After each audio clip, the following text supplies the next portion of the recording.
Ladies and gentlemen, boys and girls, Jai Hind and Jai Bharat to you. And welcome back to our podcast series, The U-Turn. In this episode, we have a very special guest, Mr. Vinayak Godse, the CEO of Data Security Council of India, a premier industry body for cybersecurity in India. Mr. Vinayak has more than 3 decades of experience in telecom, IT infrastructure, cybersecurity, and data privacy.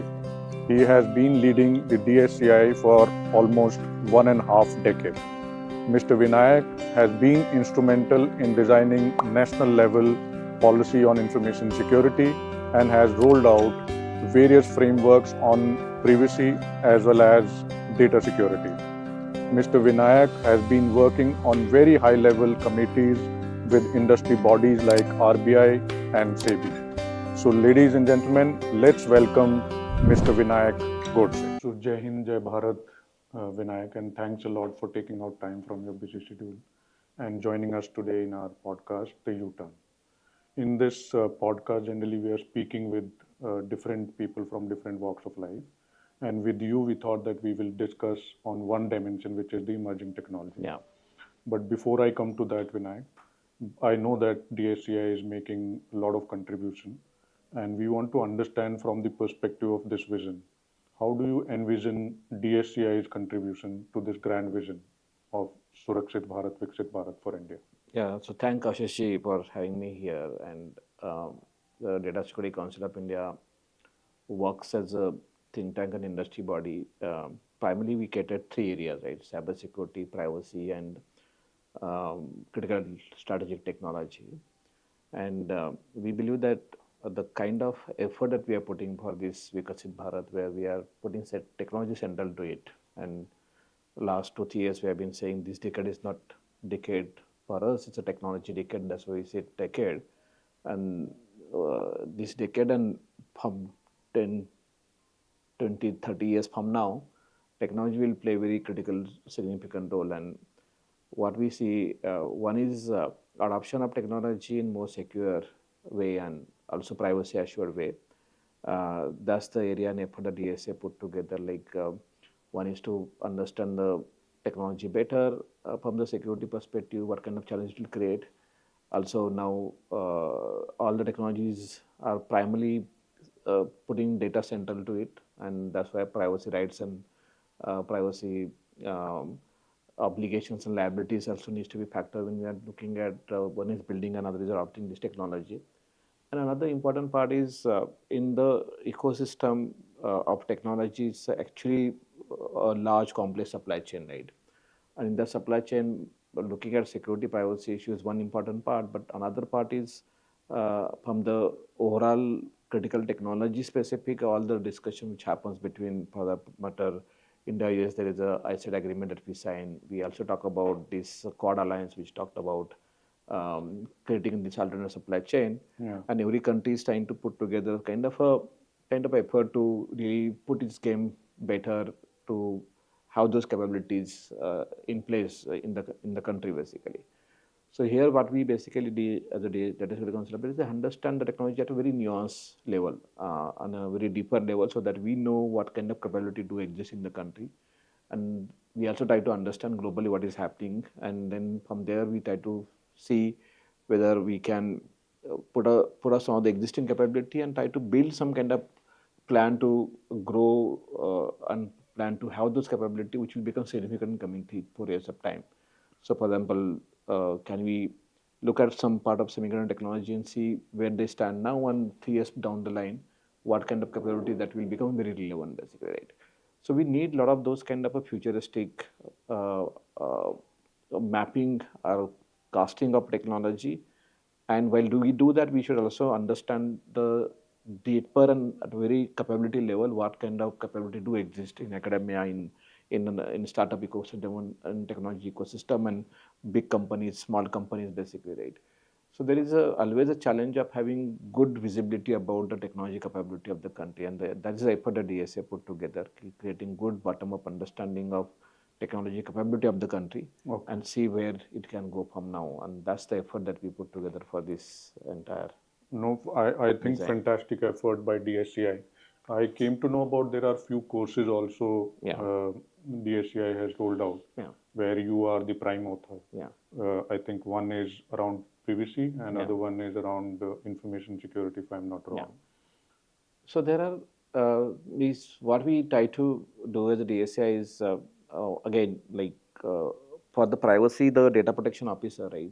Means after all these legal rules and all of the discussion of privacy from the perspective of the fundamental right to how should we operationalize that fundamental right through the rules and act that we have, the time has come to take the privacy to the organization implementation level, right? Correct. How do you take it for implementation? How do you govern that better? How do you make sure that each and everything that you do with respect to the personal data, you do it with a sense of a responsibility and accountability?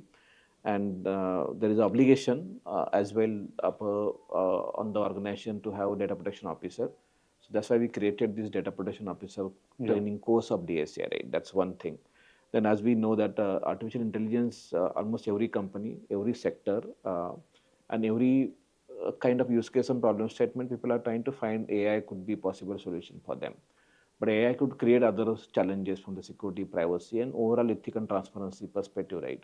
So we developed this AI, DSI's, we call it DCAGP, DSI's Certified AI Governance Professional. Okay. So this is recently we developed this program and we are getting quite a good traction for that.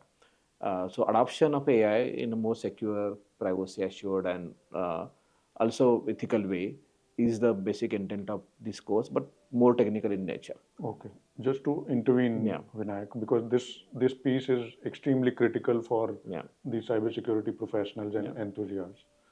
How these particular courses, which are launched by DSCI, are different because so far people are going for the global courses like for Yeah, ISC yeah, to SANS, ISACA, yeah. etc. So in privacy, there's IPP, which CI, had some courses in privacy. yeah, But what the differentiator, per se, if you look at the DPO course that we set up, and we already have the auditor plus professional course in privacy, the DPO course is largely focused on a role of a DPO.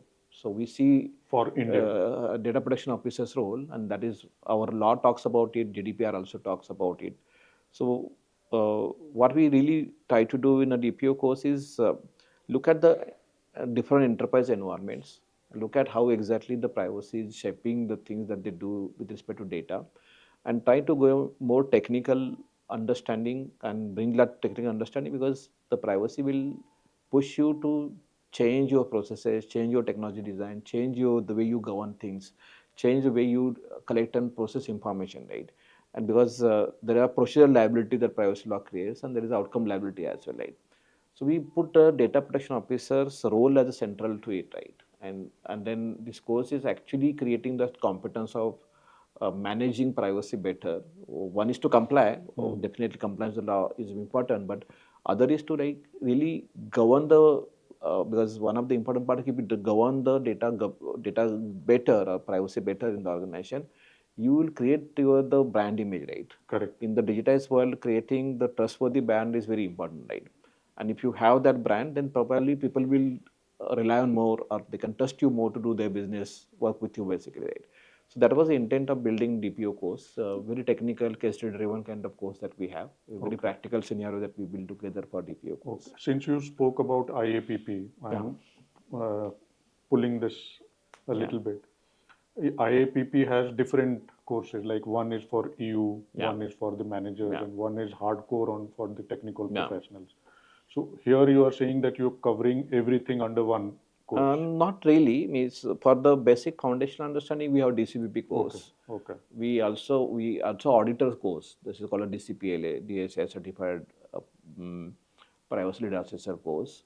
This is largely meant for the somebody who will be interested with the responsibility of managing data protection in the managing government data protection in the organization okay, because most of the law, including EU and our DPDP Act, demands the organization to have data protection officer correct. who is a kind of a the DPO in the sense of a GDPR and in case of the privacy regulation as well. If you look at, one is he has to drive the privacy in the organization, but he's also responsible for the people, right? You'll Correct. be responsible for grievances of the people, and you'll be also responsible to the regulator as well. So it's a kind of a very interesting Operational and governance role. operation governance, and more importantly, it's not only internal kind of a role, right? It has to deal with the end consumer and citizens with whom the organization is doing business with, and it also engage with the regulatory ecosystem. So Exactly. that's why this role is very different than even CISO role that we had until now known. So CISO we already established CISO role, right, and they protect organization and largely from the external attack of the ecosystem.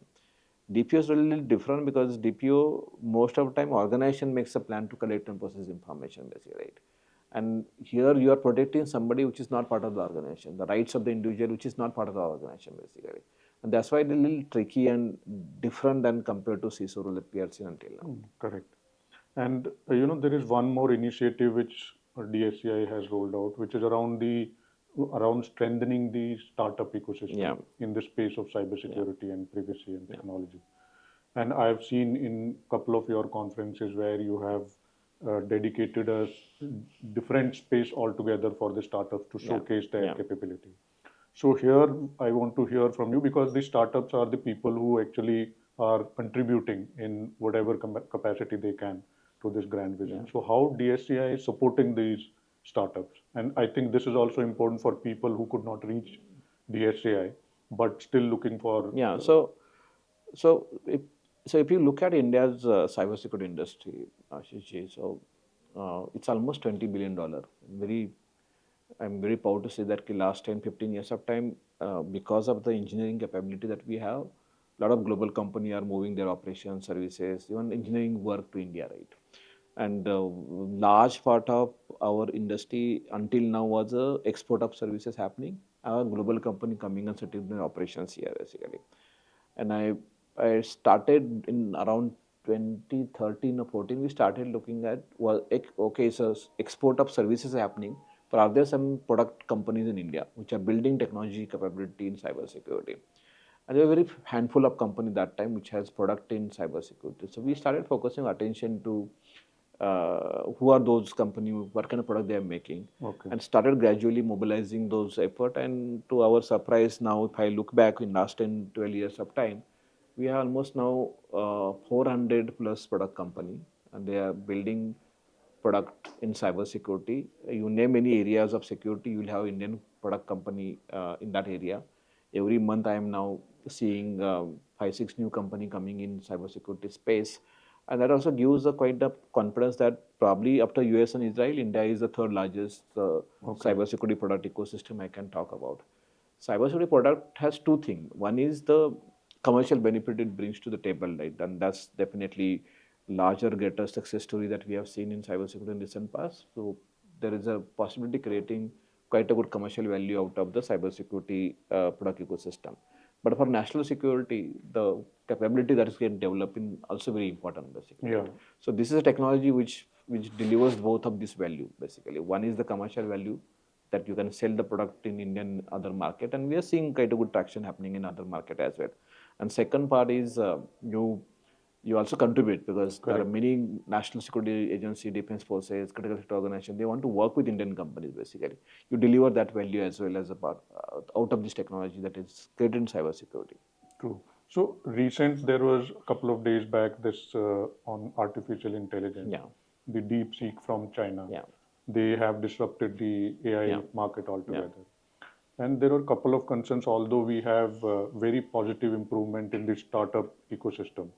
And I think there are more than unicorns which are above 100 in number. We have 100 plus unicorns. Yeah, and they secured, I think, 1 billion US dollar, if I'm not wrong. Yeah, funding in the unicorns and especially B2C startups is quite a good, and there is no dearth of funding in India.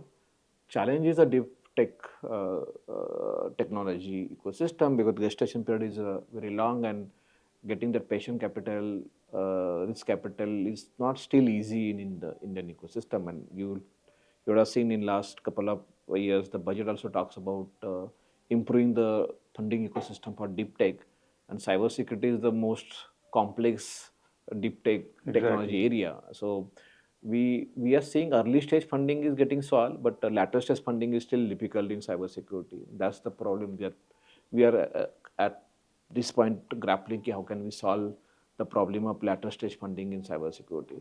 Okay. So there are a couple of concerns. I was interacting with variety of people, and I came across that people are asking just when this DeepSeek thing had happened, that why not India AI? Where are we in terms of coming up with that kind of? And there are all the bigger tech giants are from either US or China or from European countries. But from India, there is why not we have Google from India? Why not Facebook from India? Why not from Twitter from India? So what are the challenges which we still need to solve so that India also produce these kind of things? So one important and means they certainly created global industry, but until now it is significantly service oriented global industry. But I think some of the surplus that we are creating, if you invest back to create some of the deep tech, and that started happening. A lot of those uh, owners and founders of the big company are now seeing investing or supporting the deep tech ecosystem better. So that effort is definitely important, and somehow uh, we could able to create the startup ecosystem conducive largely for the B2C kind of environment, but creating that ecosystem for B2B deep tech is still long way to go for us, basically, right? Although that's improving quite significantly, last 2 3 years had been very significant improvement in that. But I think one of the important part and contribution here is because many of these kind of deep tech ecosystem, the role of defense forces, role of national agencies, basically government also plays very important role, basically, right? One is the funding, another is if you look at many the inventions that we currently use, including internet, you'll see the origin of that is from some of the defense forces, some of the national agencies in the US. Basically, they invented this, and that's, for example, DARPA, which is one of the significant agency, US defense agency, and they had invented internet, and we all are using it, basically, right? So the role of government and defense organizations to contribute to the development of this new deep tech is very important. That's one part of it. Secondly, creating that ecosystem for deep tech innovation thrive and scale up in the country is very important.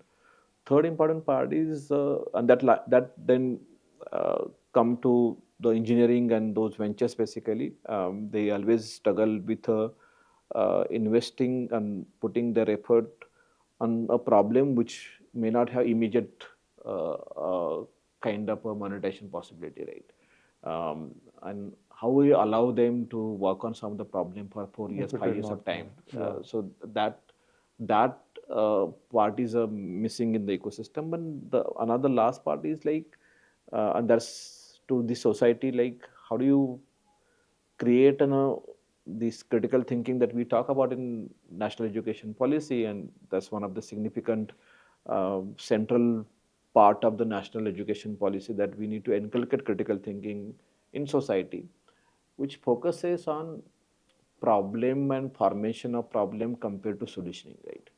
So service economy always, there is a problem we are serving or we are solving those problems, basically. Whereas a product economy and our if you closely look at this 2047, one of the goal that we are putting together there is that India needs to be increasingly becoming product economy, right? Correct. And for that to happen, you need to have society which is thinking deeper, thinking critically, thinking on problems. And once you start thinking problems and identifying primary problems, then you start solving those at a very fundamental level. Very right. And those fundamental way of solving problem creates those kind of new innovations, basically, right? So that is important from the overall societal perspective. And the next generation that is coming, they need to be inculcated with this kind of capabilities and thinking power. You're right.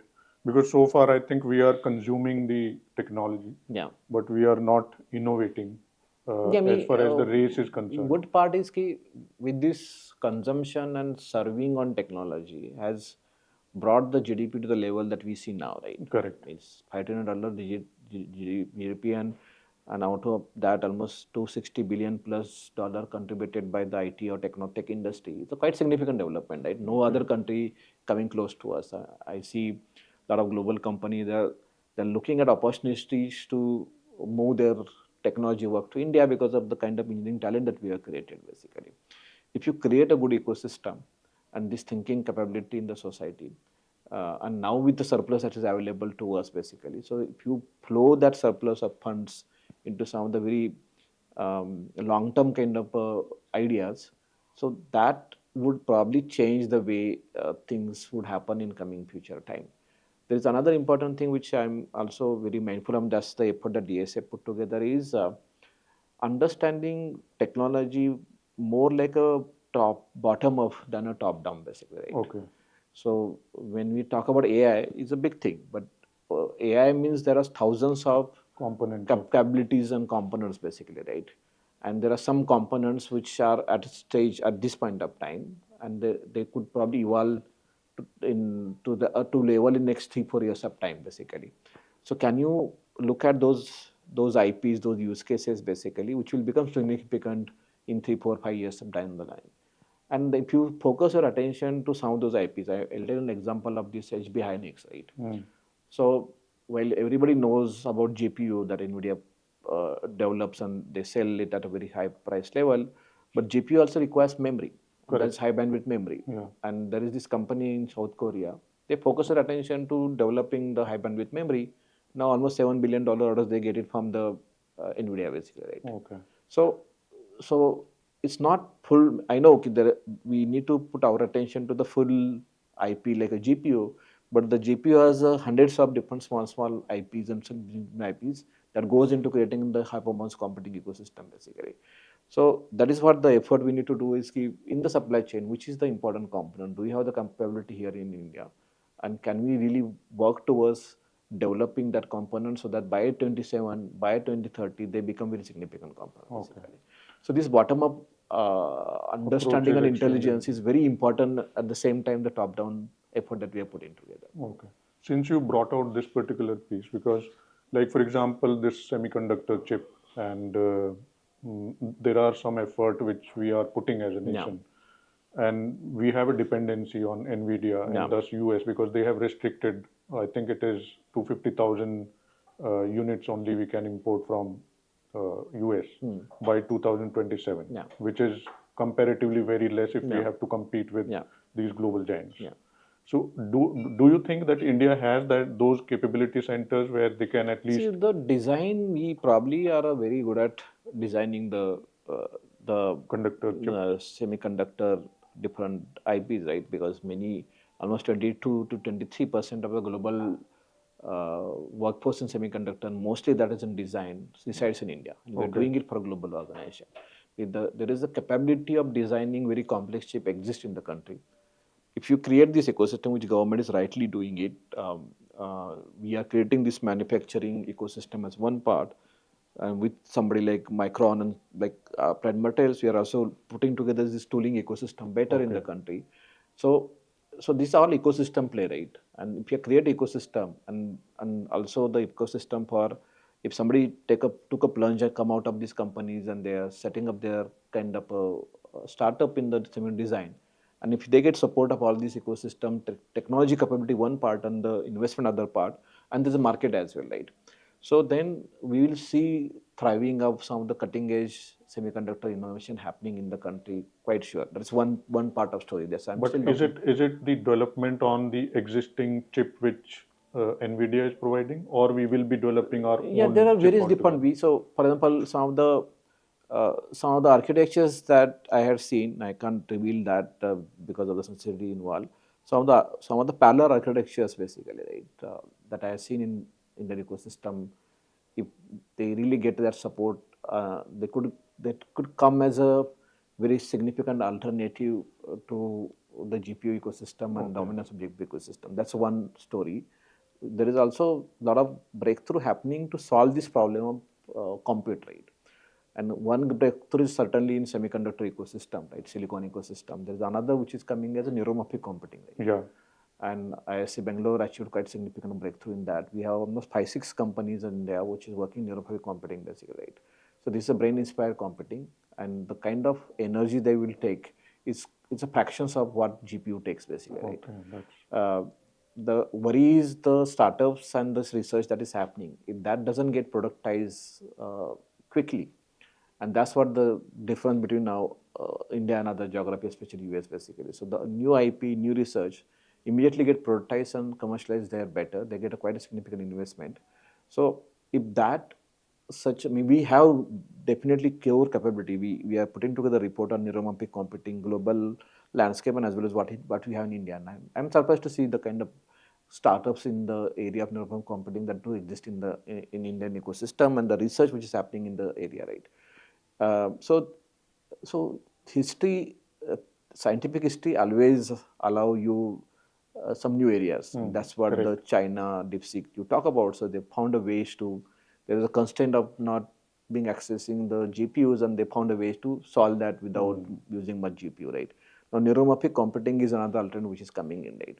There's a photon processor as well. Until now, we know that light is used for communication, but Correct. now there are major breakthrough which is getting achieved, like using our light to process information, basically, right? And I'm seeing a lot of companies are now coming in US, basically, Light Sense, Light Matter, Aware Lab. So these companies have got quite a significant investment in last 1 year of time to develop photonic processor, basically. So when such kind of things are happening, and if you put our effort right at the right time and support this kind of innovation, which could be becoming a bigger technology story for the future, Correct. then I think we have better possibility in this country. Yeah. And since you spoke about the funding, I was accessing I read couple of reports. One is by the Oxford University, Yeah, and the other one is by the International Monetary Fund. yeah. And these reports are on the government readiness for artificial intelligence. Yeah. In that, India is ranked very low. I mean, it Yeah, is the that's one race of is the bigger worry I also share. Like, see, there are two ways, right? You can have dominance in technology area, and both are very important. One is that you play a role to develop those technology, right? And there's another way you use it efficiently and productively, right? correct. Most of the South Korean story, and we see them dominating in technology area because moment there is new technology, that society is very um, forthcoming to adopt it, use it aggressively, right? Okay. So this index is on the adoption Yeah, so the and adoption, maturity. yeah, adoption. If you don't adopt, in for example, how many of us use the generative AI, Correct. which came in 2022, right? We have done some little bit. There is no scientific data, but the overall adoption is very low in India, Okay. and there is a investment cost, but the cost has definitely come down to use AI the way all these solutions are available to us, basically, right? The regulation also comes in between. Sometimes organizations are not allowed to use some of this kind of innovation because of regulatory pressure. But overall, if society doesn't use it, and so until now there is a digital divide we talk about, but in AI ecosystem we talk about attention divide. Uh, means Very right. say attention divide is a process is a phenomena. If you so LLM or generative AI learns to give attention, right? When you are putting the prompt there, putting use case, they will learn to give attention to your problem and your use cases, basically. Okay. If you don't use it, eventually they'll not learn give attention to your problem and use cases, basically, right? Correct. So this, how do you make sure that the society adopt it better, right? One is definitely we are worried about development of those capability, but other part we should be equally worried is key. We should be aggressively. I have just looked at the economic survey which published in last 2 days. It does talk about how a society can use AI, economy can use AI to improve the productivity of the economy, right? It does call out that our ability to use AI, if that gets improved, we will be, as the economy will progress quite significantly in the coming future. Okay. And I don't want to sound pessimistic, but in terms of funding also, like I was looking at the government funding. Hmm. Now, India spends almost, although India has AI mission, national AI mission, Hmm. but in terms of funding, we are spending only around 0.7% of our GDP. Yeah. Vis-a-vis US and China, they are spending 3.6 to 3.4 Yeah. of their GDP. Yeah. And GDP also, there is a big gap. Yeah. I mean, their GDP is, US is at 30 30 trillion. trillion, Yeah. 30 China plus. is around 19 trillion, and we are four, progressing towards Yeah. five, but around 4 trillion as of now. Yeah. So 0.47% of 4 trillion is very low Hmm. investment. And likewise, even the private spendings also, we are almost half. We are spending around 36%, and US and China, they are spending 77 to 75%. So the This gap, is this gap has been called out uh, uh, at various different instances, and this became an now a 2047 strategy also talks about we need to transition this economy to more product or more technology centric kind of economy, and that this ambition and this spend in R&D, which is quite low, it doesn't go together, right? So yeah, although we know we have priorities, and some of the priorities are very compelling priorities for us, uh, we have to, because it's not a free money available, right? We always have a lot of this much a big population with this kind of diversity that we see. So there is always a challenge of how much of that needs to be invested in which project, basically, right? correct. But uh, to achieve that goal of Vikasit Bharat, right, we can't neglect investment spend on R&D anymore now, because so that needs to be improved overall, and also we need to create a conducive ecosystem for companies also to invest into R&D, and both side means and there had been, I think, principal scientific advisors office Niti Aayog has been discussing about it. Innovation index may how can we improve countries position is definitely one important part and one important deliberation they have. They are also now trying to create a company specific innovation index as well, and this Ayushman national research framework they set up, ANRF, that we talk about. Correct. It does talk about a long-term view and significant budgetary contribution and quite a significant incentives it is now providing to a company which are which would be investing into R&D, basically, right? So with this kind of initial kind of policy intervention plus government investment coming into different areas of critical areas and emerging tech area, I believe eventually this will get improved, basically, right? Okay.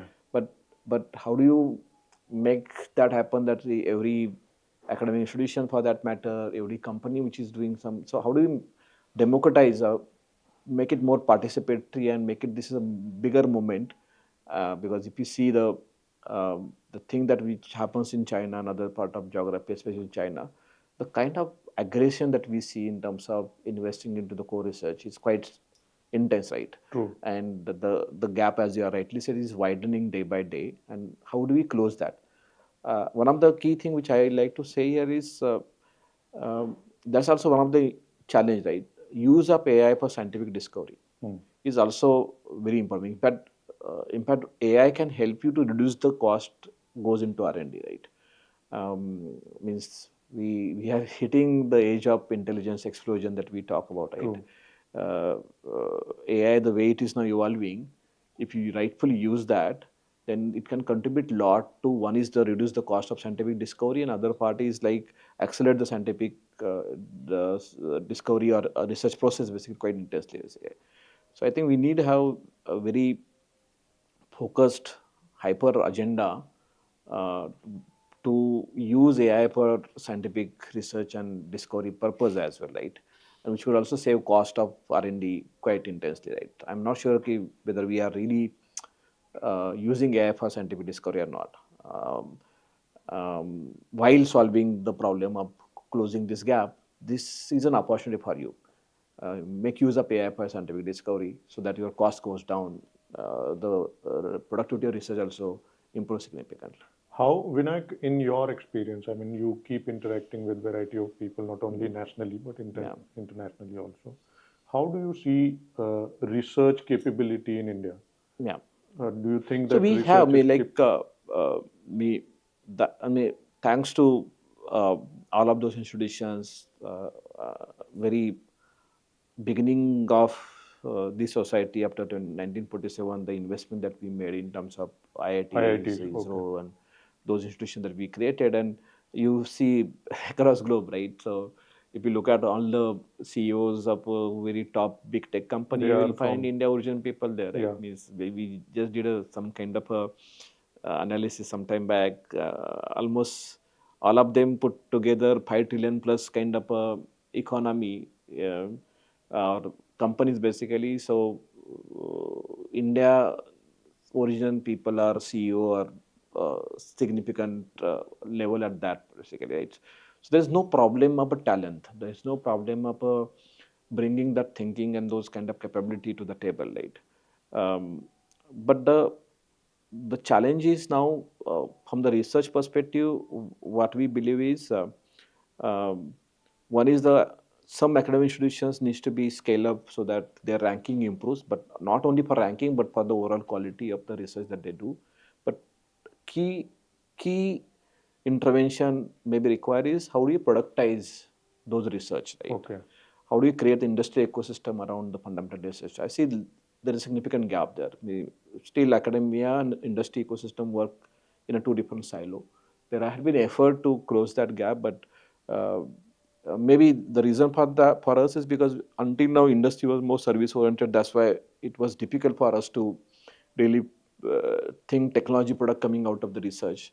But as we are becoming more technology centric and we are becoming more charting our journey towards product economy, maybe in the future the industry working with academia would productize the research quite intensely. okay, The research has to be also very benchmark. Means I sometimes see that the investments are going on the problem which is already been solved, right? yeah, So the research funding agency, and I'm seeing that at least in some of the institutions like PSA or DST, um, it's not like the researcher coming with a proposal, but now I'm seeing that there's a plan which is being made. Okay, this area, uh, there is a attempt from this funding agencies to understand that area, do the correct, analysis, and based on those analysis, they are identifying these are the areas that we need to invest, and they are now seeking the research proposal against those area, which is a good sign. And recently, I'm seeing that happening. It's not like researcher coming and you are just funding that. So there is a lot of intelligence and competence building that needs to be built in the R&D institutions. I'm not talking about R&D institutions, those institutions and government body which are funding into research basically. okay, If they are competent, they understand where to invest. And that is the area I'm seeing a lot of improvement happening in the country, where the funding agencies are getting much better to fund and identify those areas which are important for advancing the particular scientific discovery in country and other parts of the globe as well, right?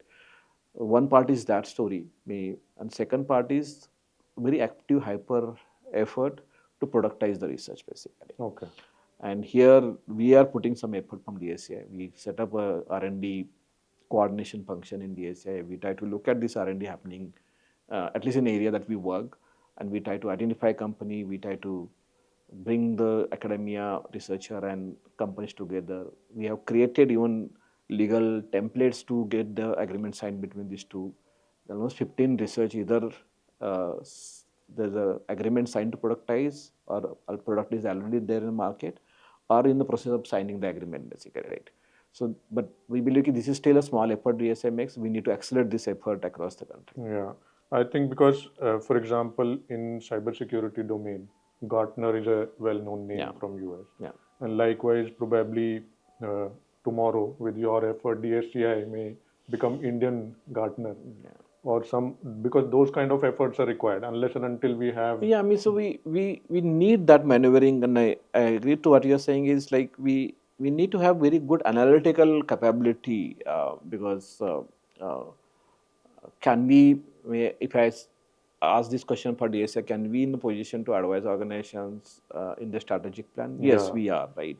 Um, uh, and gradually, because of the membership is also expanding across the industry vertical, we are also becoming good at understanding more number of problems and having analytical view of them, and then also advising and guiding the industry in a different sectors at a different scale as well. So we have our members are the bigger organization, at the same time small manufacturing companies also are member basically. But Gartner brings that scalable global scale to the table, right? Exactly. So they are doing it globally, and that advantage you get it from the Gartner kind of organization, right? I mean, I don't want to compare ourselves as a Gartner, because Gartner is purely analytic company. We do a lot of other things, and we are largely a think tank and industry body. But taking our capabilities and our competence global is another important part True. on which we are working, and seeing that whatever we build the capability here, what sense is making in other market like Middle East, US. So we are trying to explore so that we also earn experience working in those geographies. Yeah. So I think first is to create a trusted environment within the country, Yeah, wherein people start trusting that okay, this research report or the advice coming from the SCI is valuable, yeah, and then automatically that translates into the yeah, global landscape. yeah, Now, connecting with this is the technology has always been beneficial to the world in terms of reshaping it. yeah, Like, for example, initially, if I restrict it only to the information technology kind of stuff, in 15th century, we came up with, we invented printing press, yeah, and then we found telephone, then internet, like you mentioned about DARPA, which converted into www, yeah, and then the personal computers, which today none of us can yeah, think without having our personal phones in our hand. And now this particular era can be termed as the digital revolution era, where we have artificial intelligence, quantum computing, edge computing, 5G, yeah, AR, yeah, VR, etc. But whenever these kind of technologies come, uh, few of them survive the test of the time, and few just become obsolete. So in 2000, if you look at 2047, yeah. which technology do you think will sustain this test of time and will still remain relevant in 2047? Yeah, so and this is a very interesting question. Means, and for this to understand, I think we have to look at what is happening right now and what is how that will scale up in coming future. So, one important part is the computing, right? And until now it was more semiconductor, silicon-based computing environment we have, and that's what we call bit computing, right? Yeah.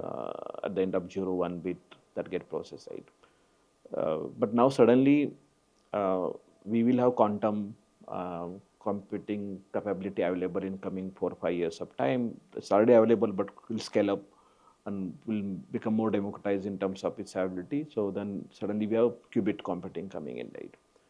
Then I talked about neuromorphic computing. Yeah. That will also become very realistic. Means in fact, it will come before even quantum coming in. So that's a called as a neuron computing, right? And now photon computing is also coming, right? So suddenly we'll have 3 or 4 different type of the computing environment, and all of them will be available to us to use. So this is a hybrid computer environment I'm talking about, right?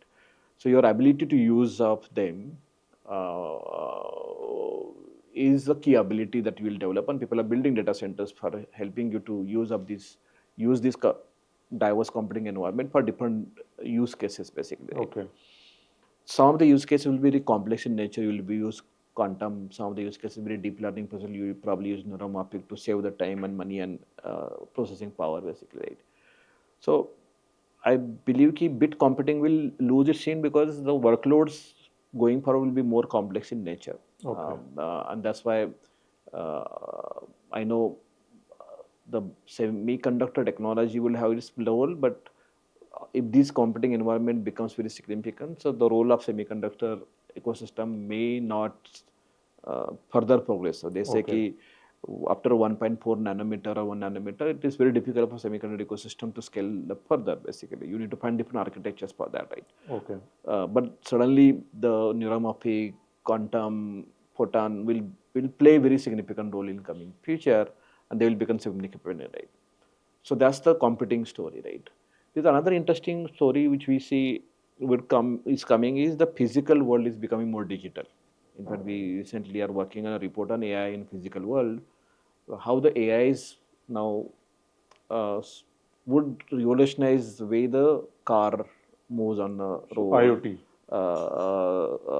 The robots goes in very unknown territory, basically, right? Okay.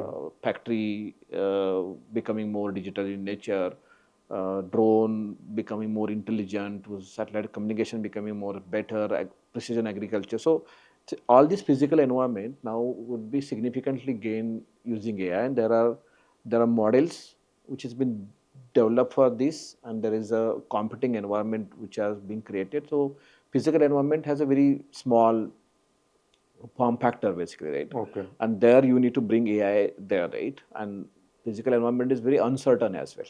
So car going on the road or robot going on a unknown territory, the training robot for each and every situation may not be that easy, right? So you have to process that on the fly, right? And unknown situations. So that's why we call it a behavior model that will get created to understand the unknown and Automatic adapting. Yeah. automatically responding to that, basically, right? So this physical world, digitization of physical world or intelligent physical world, basically, right, will become very significant phenomenon in coming future, and that will significantly add to productivity of the economy quite intensely, because these physical elements are still not that organized and not that advanced from technology perspective. So this is one important thing. The third, which we believe would become significant, is the biodigital interfaces, basically, Okay. right?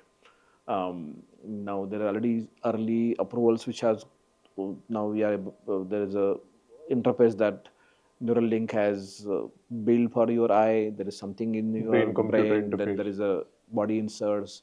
Neurovisual does a lot of those things, and increasingly biology interfacing with digital will become quite significant, and that will dominate probably coming 5-10 years of time, basically, right? And if the very powerful fault tolerant quantum computer available, then we'll see lot of different way of data that will get uh, processed at a very real time basis, and we'll able to solve the problem which we are never thought that this problem could be solved, basically. So they what they're saying is the with all this available, and after AI, Asia is coming, artificial general intelligence, and they're saying there could be a possibility of ASI we will see in our lifetime, artificial super intelligence for that matter, right? If that comes, then um, the tiniest part of reality which has not still, because we still wonder some of the things we are not aware as of now, right? So scientific discovery becomes so accelerated. There is a something called as a intelligence explosion. Okay. I mean, there could be a possibility where every minute there could be a new invention which will be qualified for the Nobel Award, right? If that kind of acceleration that we'll see from now in biotechnology, in genetic engineering, in physical world, in digital world, so we are not sure how the world would be, right? And that's a real excitement and also concern as well, right? Correct. Correct. Because there will be a lot of uncertainty, a lot of disruptions that will happen, right? Some of the technology will get submerged with something big happening. For example, our black box AI got short circuited because of the AI coming in. If AGI comes in, some of the thing that we do, data may not require, because AGI will, without data, without thing, to be able to give attention to the problems, basically. So we are we how the lot of uncertainty disruption will happen, but we still, I think we are getting better up to understanding what will happen from now, and we need to get hold of the future, and that's why we do this future casting workshop of DSCI to little bit have a better understanding of the future 5, 10, 15 years of time, and prepare for that. So there is a Niti Aayog Funded Tech Hub initiative which was set up to have this long-term view of it to the technology and see how countries prepare for that. So we look at in these kind of think tanks, which are future looking. We Yeah. look at 20 years hence, or So now we we. are looking at there is a timeline that at least for us we are looking, and that's why we are contributing to Niti Aayog's effort as well. So 5 years, 10 years, 15 years, Okay. and for 2047 is 25 years, basically. Right? Oh, that's wonderful. At least we are looking in future. Yeah. And you are right, because I think we are looking at a time, it is kind of sci-fi movies. Our life will become that. Yeah, I mean, some of the things that we until now had just looked at science fiction. Now, acceleration of technology will probably bring or accelerate the timelines of those Yeah, things quite early because of the there are this powerful AI we talked about. We have seen DeepSeek, but now because of DeepSeek, many more competing model they would not take time to launch it early. So now there's a pressure on them to bring that next thing early, right? yeah, as early as And possible. bring next early and early, basically, right? And so this acceleration, this competition will bring what we thought will come in 5 years, maybe in 2 3 years time. No, I think this gives me an impression that whatever one can imagine today Yeah, is achievable. And you are right that it is obviously will bring positive change. However, it is scary also. yeah, Word association game which team has devised. So yeah, I'll ask you. So it is whatever word I tell yeah, you, you have to respond with the first thing that comes to your yeah, mind. So first is, are you ready? yeah, Privacy. yeah. So privacy is, I think, winning yourself, right? So large part of I'm talking from enterprise perspective. Large part of the problem of privacy comes because you are the one who collect the information processing, basically, right? Until now, you are defending against somebody external trying to hit you. Here, it's you and your plan, right? So winning yourself Is privacy. is privacy, right? Okay. Resilience. Um, so I think resilience has to be systematized, and because if it is not systematized, you will be hitting always chaos, and uh, the kind of scale and volume at which the breaches are happening and would be happening, uh, the chaotic and unprepared way of dealing with those incidents will be very difficult for you, right? How do you bring more systematic thinking, systematic thinking to resilience is very important. But Vinayak, here I just want to intervene. And don't you think there is a difference between the planning and execution? Systematic thinking, I understand. Systematic is that you put everything you've already seen and planned for Yeah. each scenario. But when the actual dealing of that scenario comes, don't you think there is a gap? So So there it is is, always a gap, and that's why in cybersecurity uh, response resiliency preparation, we talk about this. How do you how do you really recover in a more systematic way? Because and the why it is important because there is too much of competition, interdependency, and value correct. matrix which you have to deal with, right? And without some method, some system, and some structure thinking, you will climb the hill only to know you climbed wrong hill, right? Okay. And that's why uh, the entire science of resiliency and technologies are changing to helping you, and AI is helping that lot to understand the different trajectory, and if you choose one, it will take you here, right? So there are in fact the simulation drill that we talk about in cybersecurity is actually helping you to simulate all those possibility and help you to, if you choose one, it will land you here, basically, right? And it may not be a that landing may not be really taking you back to what you were, basically, right? So that's why, and then uh, you have tremendous amount of information as well. With that information, with the use of AI, with the some kind of automation capability available, you can still bring some systematic way of recovery from Okay. incident that you go for, So right? it is kind of proactive Yeah, simulation so that you're yeah, prepared to deal with any kind yeah. of scenario. Okay. Emerging technology. Uh, it's a it's a great opportunity, uh, and which country like India has, and sometimes those opportunities, um, see, nature makes you those opportunity because the emerging tech is sometimes, for example, I talked about scientific discovery, and if you use AI for that, you can really close down the gap if you really intelligently use AI for scientific discovery, right? But also emerging tech also brings new concern, new paradigm for security. So you Correct. need to be always looking at what new paradigm for security, for privacy, right? If you're not keeping watch on that and key problem is you always see new thing coming with the old mindset. Yeah. So you also need to go to new paradigm of your thinking. AI has brought very new paradigm to security. Even the word verbages and concept that we talk about to manage AI security is very different than conventional word verbages and concept used for security. Right? So it has to be unconventional Yeah, thinking, which we call out of the box. yeah. Yeah. Collaboration. Security has two things basically, right? One is the understanding has to be collective because one person will fail to understand what is happening, right? So collective learning or understanding, and that's why collaboration is very important. And the response increasingly it is has to be coordinated response Okay. because attacks are not happening.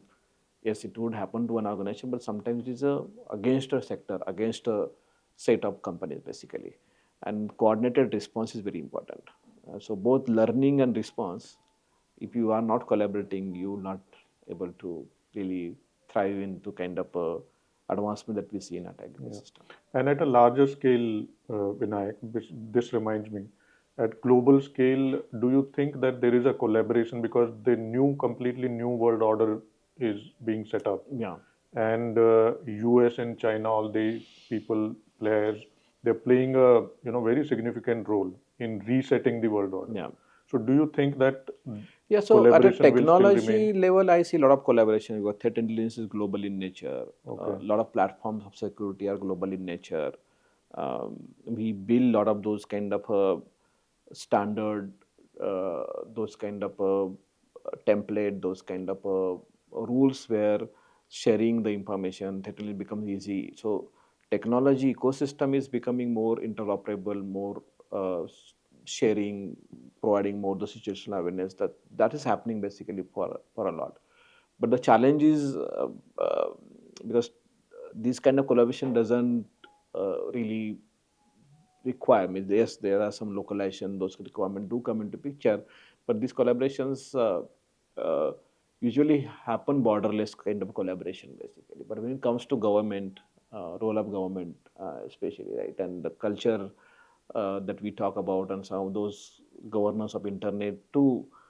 Nowadays, geopolitics of technology that Yeah. we are talking about. So more and more tribalization that we are seeing, world order is changing towards more inward looking as we see after a US election and in last so many years narration in India, US, other part of, so it's becoming more and more localized in nature, and sometimes then that will hinder to get resolution to a particular problem that we as a society is facing. So, for example, look at China. They have completely restricted themselves, even in the usage of not only the language, Yeah, but otherwise also in the usage of the technology. yeah, I mean, they have their own Google. They do yeah, not use Google. mm, They do not use Facebook. Even yeah, the TikTok also, they have spread across the world, but it is not within their own country. In their own country, TikTok's definition is completely different. yeah, So from that perspective, because probably they are thinking that they are not dependent on, or specifically in the terms of technology, on any other country, and these bigger countries and bigger giants probably will call the shot because it is not a true give and take relationship in terms of collaboration. Next word is governance. yeah. So governance is not letting that one problem or issue create a larger ramification for you, right? And that's actually governance for me. Not allowing that one small issue to create a big ramification. Okay. And for that, you need to make sure that you identify that issue right in time and also trigger the response, corrective actions well within time, and that too proportionately so that you address that issue in a very uh, productive and more disciplined manner, basically. Okay. So it revolves mostly around risk management in Yeah, advance. because usually what happens when people talk about governance, they always talk about policy, Hmm. procedures, structures. But real goal of governance is not allowing something which could bigger ramification. So getting hold of that something and making sure it doesn't lead to that ramification is Okay. actual governance, right? Yeah. Understanding what the problem could be Uh, and then preventing it yeah, from happening. yeah. Yeah.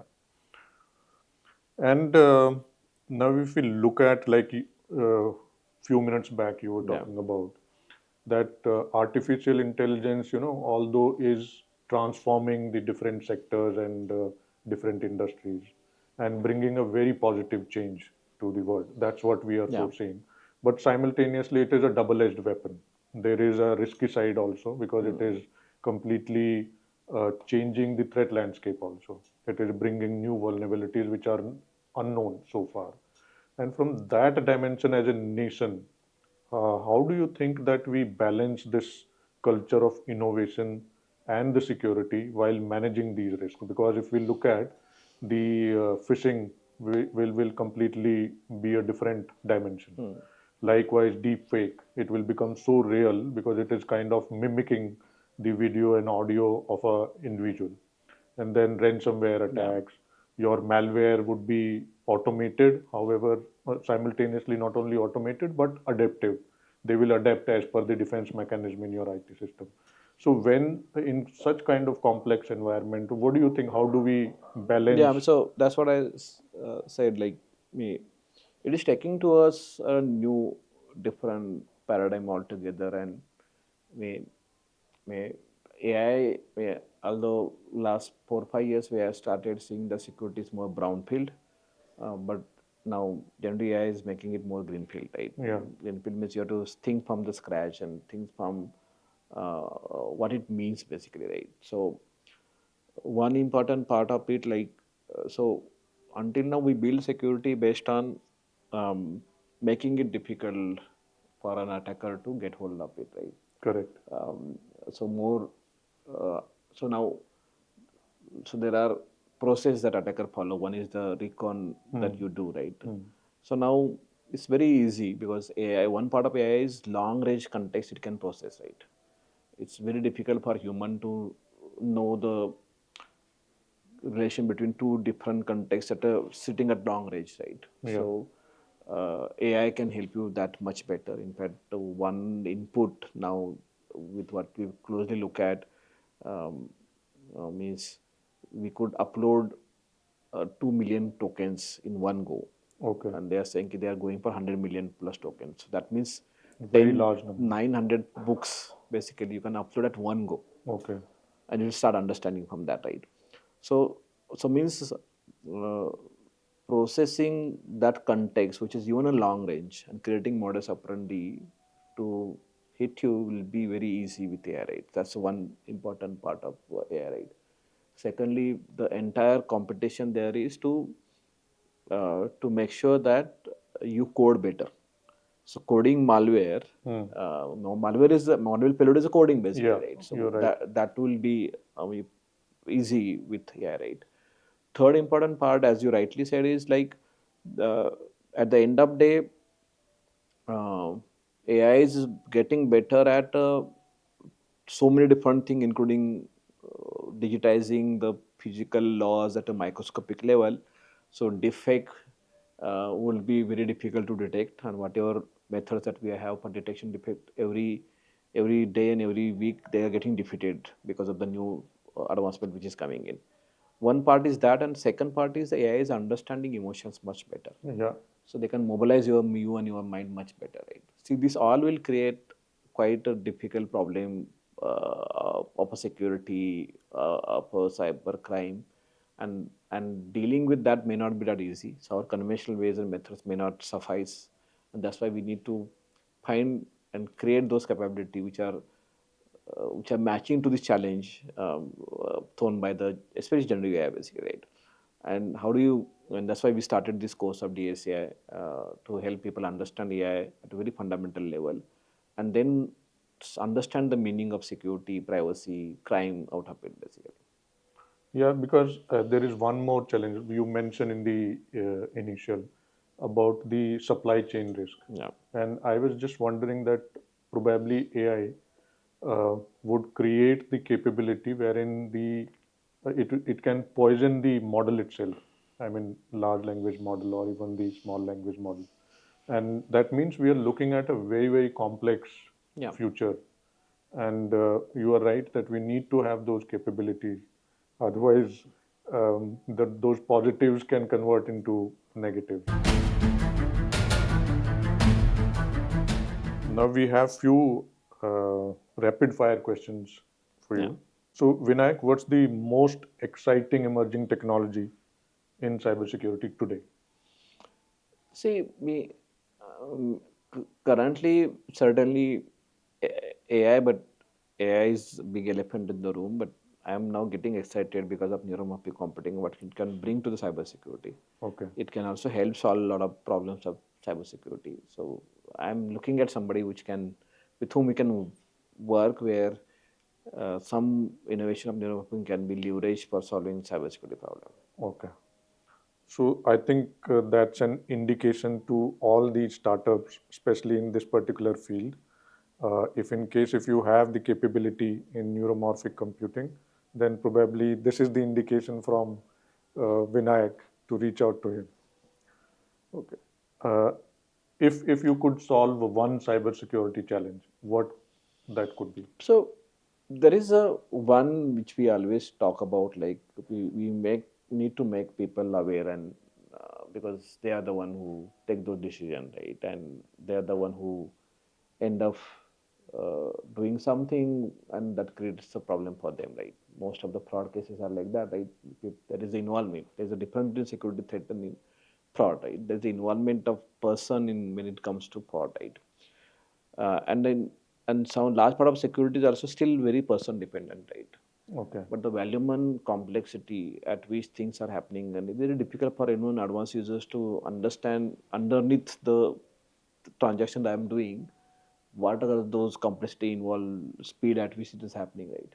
So how can we reduce the burden, cognitive burden of individual, so that they are not burdened about taking decision, Hmm. and systems are taking themselves those kind of thing. So reducing cognitive burden of end user, so that they are not made responsible for the decision they are taken for security. Okay. So that could be one thing. I know it's very difficult. It's easy said than done. It's very difficult challenge to solve. How do you make sure that you build a system where system are more taking responsibility and liability, and not allowing or not compromising any of user action. So you need to build a system where user action doesn't matter to security. Yeah, that's very, very interesting Yeah. thought, Vinayak.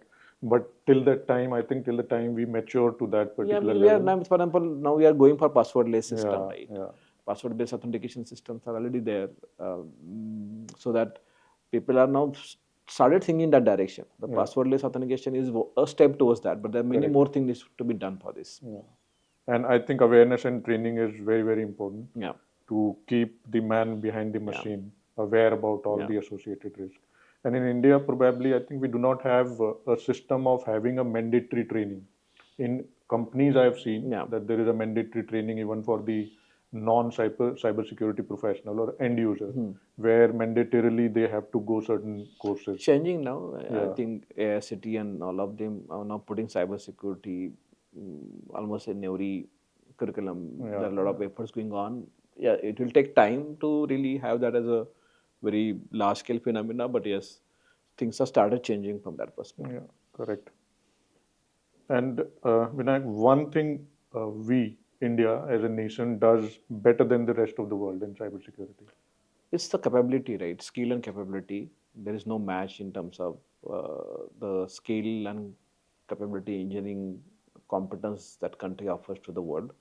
That's why I see many global companies that I meet in Valley and many other globes. They see India as a destination for them. So to get the access to the skill talent to solve the security problem. Yeah, I think we provide the world-class talent to the Yeah, world, and that's yeah, why most of Indians yeah. are leading the global Yeah, and giants. most of the global work is coming to Yeah, India. If you go to Pune, Bangalore, you'll see big companies with big setup only for cybersecurity.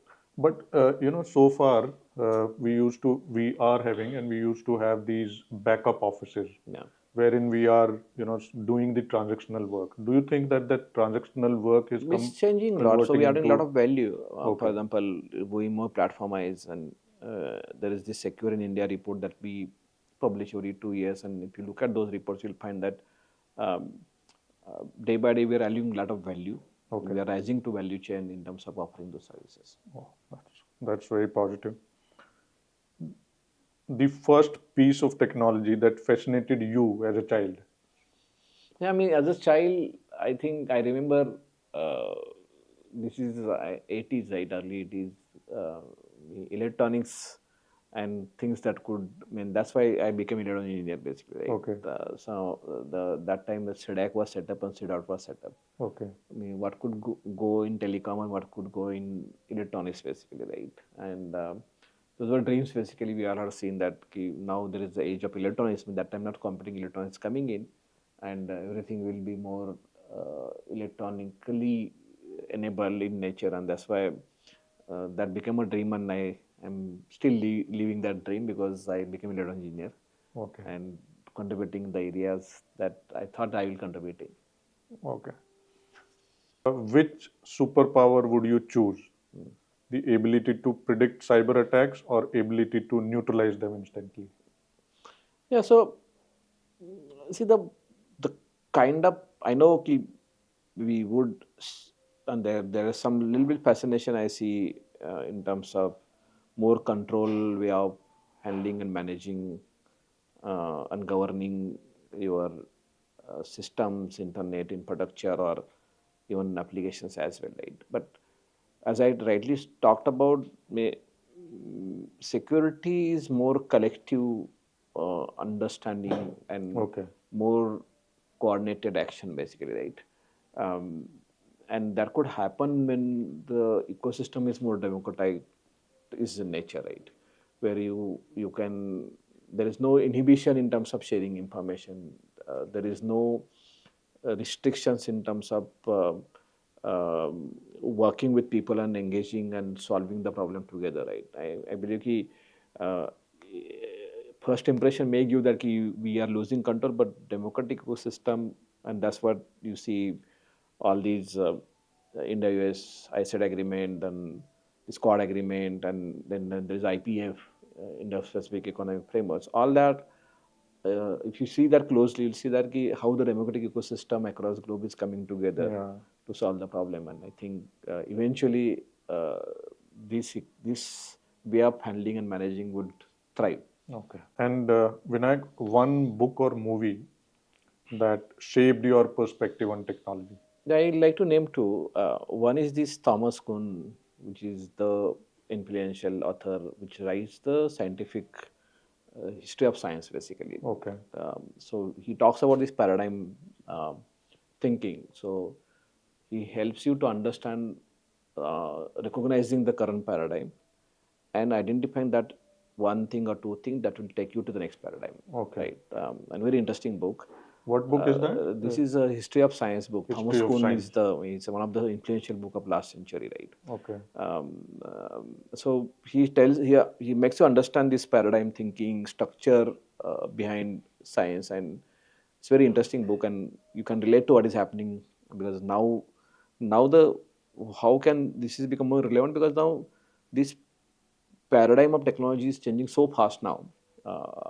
So such foundational understanding to see the science and technology would help you to understand what is happening right now, right? And also relate to that. You can even start recognizing how this could probably take you to the next level, basically. Then there is another book which is David Coleman's book, right? This is Thinking Fast and Slow. Yeah. So very interesting and very critical, especially in the age of AI. You need to understand the idea of systems think the system two thinking that he talk about, Okay. and system one thinking is largely intuitive thinking. We all human intuitively react to situation, and that's the system one thinking. But what he says is like system two thinking is more deliberate, more mathematical, more logical, and but this is slow in nature because you need to calculate, think, be logically, and understand all this interest basically. But if that AI is processing that, so your system one can be the intuitive thinking that you have can be empowered by the system to thinking basically. If that happens, and that's happening basically, right? Yeah. Because increasingly we are now offloading decision making to AI because decision making has two things basically. One is there are a lot of interest, a lot of data, a lot of context that needs to be processed, and that has to be processed in the shortest possible time. And for every decision you have taken, you have to give the logical answer. Now AI is getting there. It is doing all the system to thinking in fractions of time and aiding your decision making basically, right? So this book of David Goleman, which for which he got Nobel Prize, Okay. helps you understand this much better actually. So I think for the audience, it is very, very important. You're directly getting the advice from the pioneer in technology, and you must read these books recommended by Vinayak. And but you mentioned about this particular book, and I this reminded me that I think from artificial intelligence or even the social media, we probably are becoming less dependent on our own original agencies. Yeah. Like for example, this GPS. Earlier, we used to ask some panwala or some, and we used to have landmarks while when we are transiting from one place to another. Yeah. But now we just put the Google map and we just go, irrespective of thinking. And likewise, even in calculations, I'm sure Yeah. 2-3 decades back, everything was on our fingertips. And now for even the smallest calculation, we are dependent on Yeah. calculator on our mobile phone.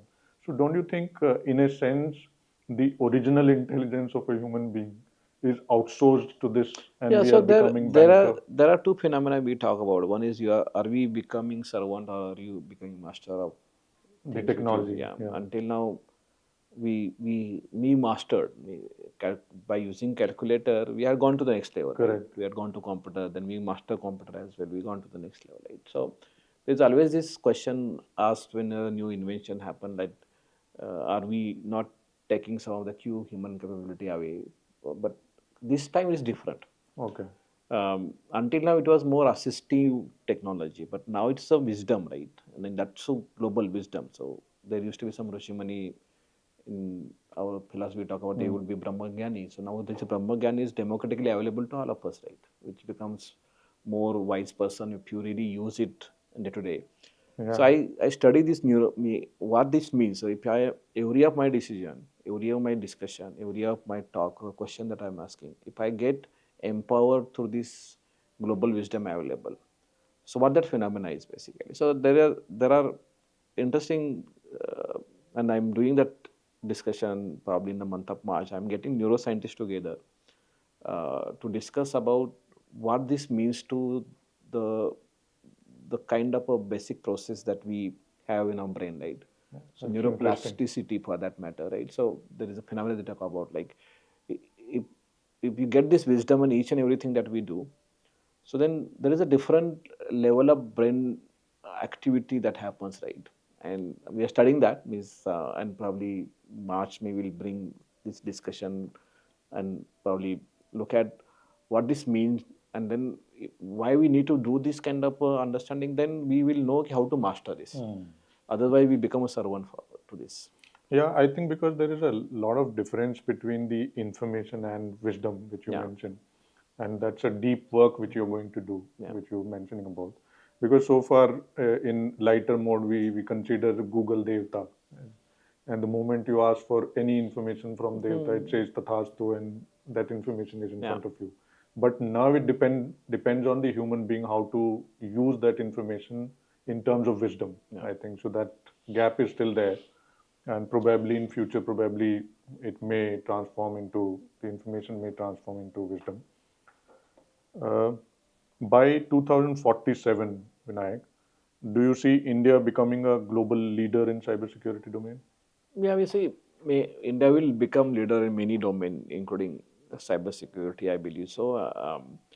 Because 30 trillion plus economy that we are talking about, and with whatever growth rate that we'll achieve, I think we'll be there for sure. And there is a significant amount of surety that not only India but across globe people are talking about India will reach there.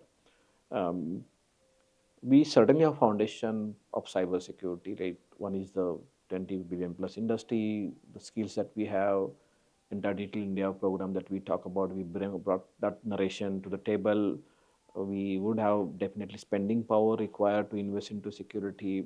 We have thinking, very core thinking, fundamental thinking in cybersecurity. See, all that put together, and we uh, really make security and privacy as a part of your design of whatever digitally you are designing basically, right?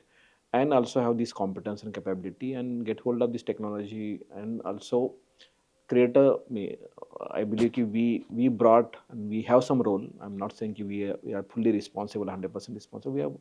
We had played some role to bring the cybersecurity innovation ecosystem to a critical mass level. Correct. What we are now looking at, how can we take it to the critical scale level actually, right? And if you are able to take this to the critical scale level with all these effort in terms of creating market, in terms of building those capability, in terms of finding a global possibility for the startup we generate, providing those investment required for different stages basically, right? And more importantly, paying for those critical product and services, because the Indian economy should, while $30 trillion, that means that you pay the legitimate premium required to be paid for the product and services you're buying from Yeah. in cybersecurity. That all happens, there is no way than we to become a significant global force in cybersecurity. That's very, very positive. And you are part of DSCI for almost 1.5 decades, Yeah. and in this industry for over 3 decades now. So, what is the most memorable challenge of your cybersecurity journey so far? Yeah, so there are a lot of small challenges that we come across in our career progress, right? But mm, the real challenge is there are two things here. One is that um, your thinking sometimes is very limited and very parochial in nature, right? And not very ambitious, right? And and then because of that, you remain very concerned, constrained, and very sometimes insignificant as well, right? So making it sure that you think big, you think ambitious, and you have broader, even global vision, basically, right? Okay. If you free yourself from this day-to-day concern and try to make those big, ambitious kind of a plan, things happen for you. So You're right. not able to think. I mean, there could be some instance in point where you are just thinking locally, and thinking locally is a big challenge of the society, right? And Yeah. Because it has to be strategic in nature, yeah, at least at the position where you yeah, are at. yeah, Because if one is involved in operational yeah. challenge solution, then Yeah, I mean, if you are very limited, if you are just submerging into one problem for a long, then you will not give justice to the things that is required to be done. correct, correct, very right. And if you could give one piece of advice to young cybersecurity professionals Yeah. in India specifically to contribute to this grand goal, because Yeah, so far this so goal was yeah, not I set mean, I up. think you see, cybersecurity provides you various different set of opportunity. There are some opportunity which are very professionally um, gratifying to you, right? They will give you a good job, you high paying job, right? But what will really make you something to the next or take you something to the next level is your ability to think, right? Your ability to uh, uh, really go deeper and work. One is the depth, and other is the bigger context that you should be able to do justice to do to both of these. You need to go in more deeper while making sure that you have a sense of what is happening globally in the area that you are working, basically, right? So, and then focusing on the core problem and trying to recognize and identify those problems, solutions will come. Yeah, But creating the ability to identify those core problems is very important, right? And that will help you to find new use cases, new problem statement, new ideas, basically, right? So our society, especially, if I made a small document as well. 2047 goal of Vikasit Bharat means what for cybersecurity. And for that goal to achieve, we need to have original thinkers, correct. original critical core thinkers in cybersecurity. And to create those, that's why we created one strategist program of the ACI, Yeah, where we that's largely for somebody who want to really think strategically about security, and we want to promote strategic thinking in cybersecurity field, and that's why that course we designed for, because it's only our thinking and imagination that will constant us. Basically. You are right. And there is this grand challenge also, which I Yeah. think you keep rolling out every year Yeah. in participation with the different entities. Yeah. I think probably that is also So in this the is similar direction. so the grand challenge for cybersecurity is one of the things, quite significant prize money that Minister of Letters and IT has put together, and that's challenging the society, the professionals and security experts here and startups here to solve problem which are, one is the core and critical, but also commercially important. Yeah. That's the grand challenge actually. Creating commercial enterprise out of the solving problem is the basic idea. And prize money is just incentives for that. And now with Mighty, we are working on every year for a academic ecosystem and students which are coming in cybersecurity.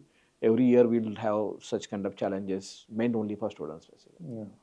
So I think the first step for all cybersecurity professionals and budding entrepreneurs is to use their original intelligence to identify the worth solving problems in the industry and then put in effort. Of course, DSCI and other industry bodies are there to help you in reaching this particular landmark. Vinayak, thanks a lot Thank you, for Ashish taking ji. out Yeah. time for this interaction. It's wonderful talking to you. There are very important, however, it was very strategic in nature and high level. But I'm so thankful, and on behalf of the whole team, I'm thankful to you for Thank taking you. out time. Thank you, Ashish ji, for having me here. Thank you.